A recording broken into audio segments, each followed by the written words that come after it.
اقبال پہلے شکوہ کی زبان کھولتے اور شکوہ میں وہ اپنے دکھڑے بیان کرتے. صفائے دہر سے باطل کو مٹایا ہم نے، نوع انسانی کو غلامی سے چھڑایا ہم نے،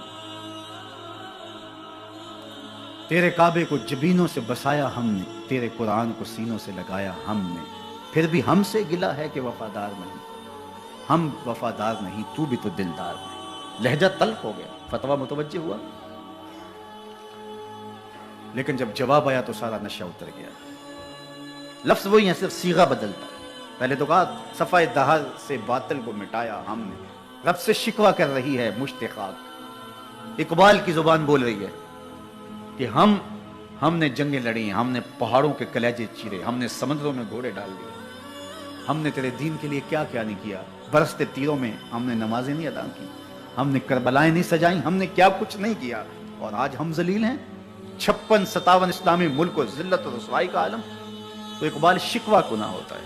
صفائے دہر سے باطل کو مٹایا ہم نے، نوع انسانی کو غلامی سے چھڑایا ہم نے، تیرے کعبے کو جبینوں سے بسایا ہم نے، تیرے قرآن کو سینوں سے لگایا ہم نے، پھر بھی ہم سے گلہ ہے کہ وفادار نہیں.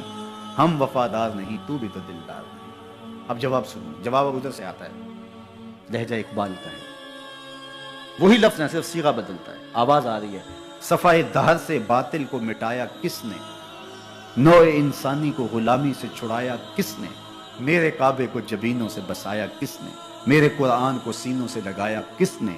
تھے تو آبا وہ تمہارے ہی مگر تم کیا ہو، تھے تو آبا وہ تمہارے ہی مگر تم کیا ہو. ہاتھ پہ ہاتھ دھرے منتظر فردا ہو، ہر کوئی مست مئے ذوق تن آسانی ہے.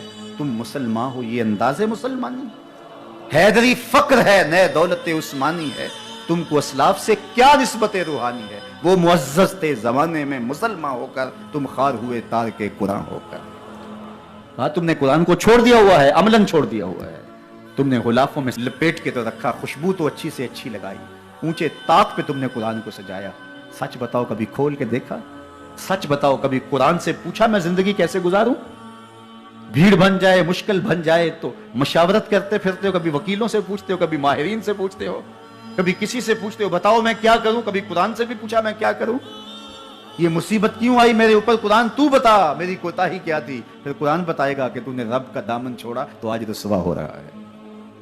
وَأَنْتُمُ الْعَالَوْنَ إِن كُنْتُم مُؤْمِنِينَ. آجا حضور کا غلام ہو جا، آج اس سے سر پہ عزتوں کا تاج رکھ دے. تو قرآن کی طرف اقبال نے بلایا اور ان کا سارا فکر و فلسفہ اس کے گرد گھومتا ہے.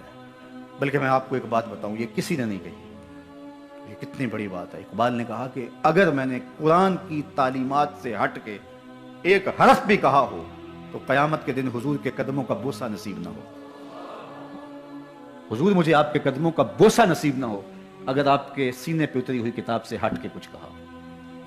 اقبال ہی کہہ سکتے. تو ساری زندگی اقبال کی فکر کا محور قرآن رہا. اس کتاب سے جڑو گے تو زندگی پا جاؤ.